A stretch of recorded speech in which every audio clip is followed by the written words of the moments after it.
Hello guys, welcome to Subhra Geek. Today I'm going to talk about a thing which I always wanted to talk to you guys. That is the benefit of social media and how you can use some simple tricks to protect your data on social media and use social media to its complete extent. Guys, I'll talk about all the experiences and all the things I have learned throughout my life in this video, and I'll share some very good tricks at the very end of the video, so stay tuned. First of all, I'd like to thank you all for supporting so much in my Python tutorial series, and I have claimed to teach you Python in 7 days. That is, in 7 videos I'll teach you enough Python so that you can code like a very good programmer. As always, thanks for sharing, thanks for subscribing, thanks for commenting, and thanks for liking my videos. And if you are new to my channel, please hit the subscribe button below. Please hit the bell notification icon beside it so that you get notified each and every time I post a new video. Please give me a thumbs up, please comment, and please share it with your friends. I am your host Subhra. Welcome to Subhra the Geek. Let's start.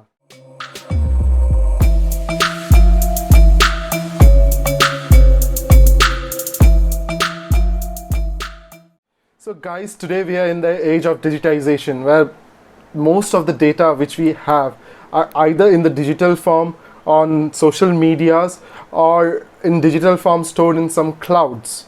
And now let me tell you a very basic example.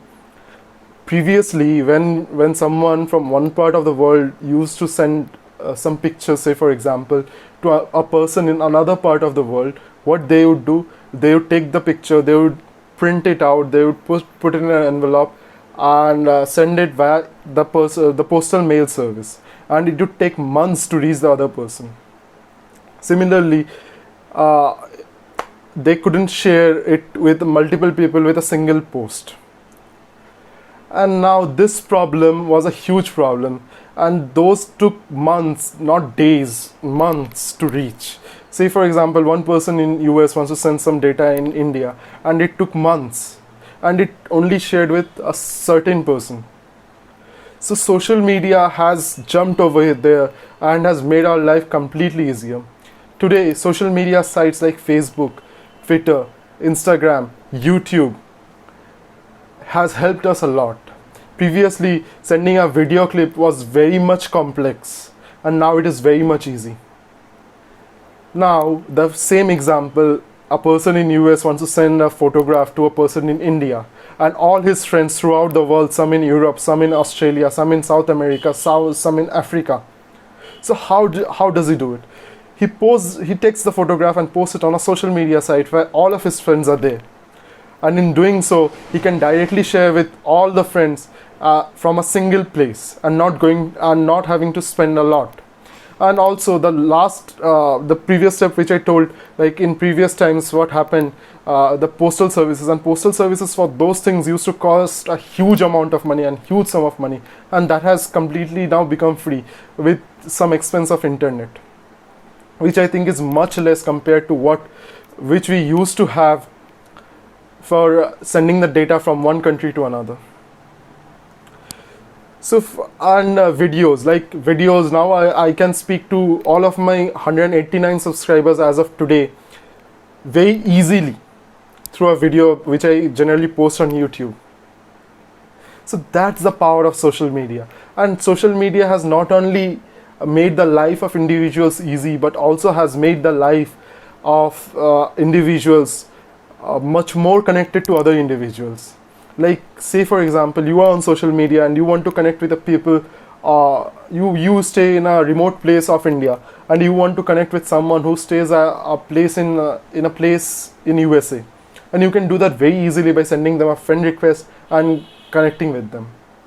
That's the power I'm talking about. There is a popular saying, social media has enough power to make or break someone, and we can truly see its power now. This comes with a certain bans also. This data, since on social media, is easily hackable by hackers throughout the world, it needs to be protected.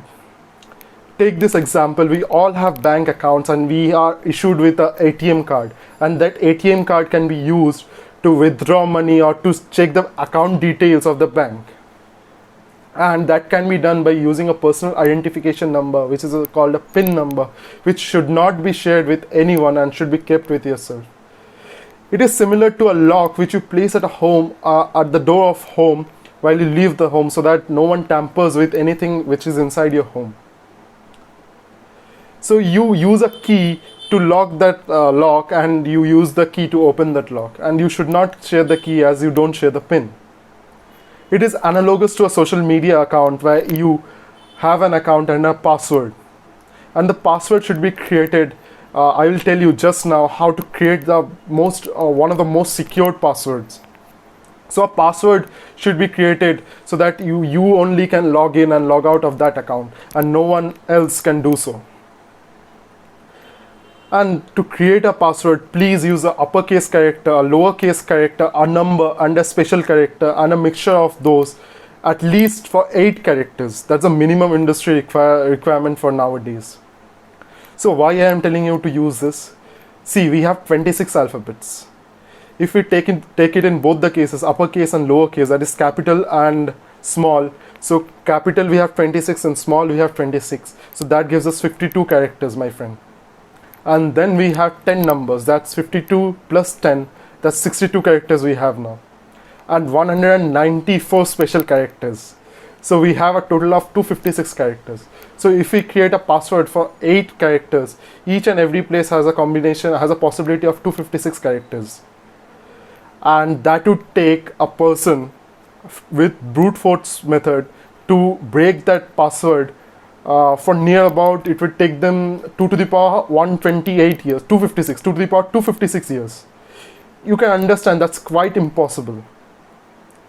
And now if you add the second step authentication, in which they will send an SMS to your phone, so that when you press a button on your phone, you can then only log in, and you cannot if you don't press that button on your phone. That would create that password quite impossible, like unbreakable. And now another suggestion which I wanted to give is, you should create a password of a larger length, say for example 25 to 30 characters. It can be very easy saying happy birthday to you. This is a very basic saying, and you can create it. You insert some special characters inside this sentence, you insert some numbers inside it. So happy birthday at 123, happy birthday 231, happy 123, like this, and so on and so forth. You can have a possibility of sentences, my friend. So that would make them like hang up. So this is the thing I wanted to talk. So three simple steps. Follow the creation of password using an uppercase character, a lowercase character, a special character, and a new number.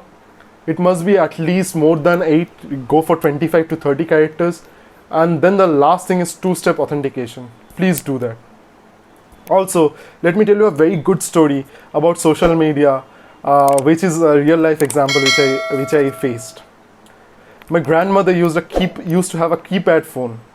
Since she is old and she cannot use these smartphones, so what I did, I got her a new smartphone. And in that smartphone, what she does, I have opened an account on YouTube and Facebook. And she's connected to us via Facebook, via WhatsApp and YouTube and all. So what she does, the very old movies which she saw during her childhood are there on YouTube, and she searches them. She shares them with her friends, her relatives, and with my mom and other offsprings, and with her grandchildren, so that we can also enjoy those movies. Those movies were like a small glimpse of hope in her mind, like she remembered a small part of those movies, and now she can enjoy them completely all over again. And that's the power of social media. Believe in social media, it will believe you, and it will make you. I have seen thousands and numerous number of social media persons who have not only got their job, their livelihood, their each and everything through social media. I follow my passion by teaching you on social media, or sharing the knowledge which I have acquired on social media via YouTube, via this channel. You can also do it, my friend. And lastly, but not the least, use it such a way that you can help others and help yourself and protect your data so that no one can tamper with your data.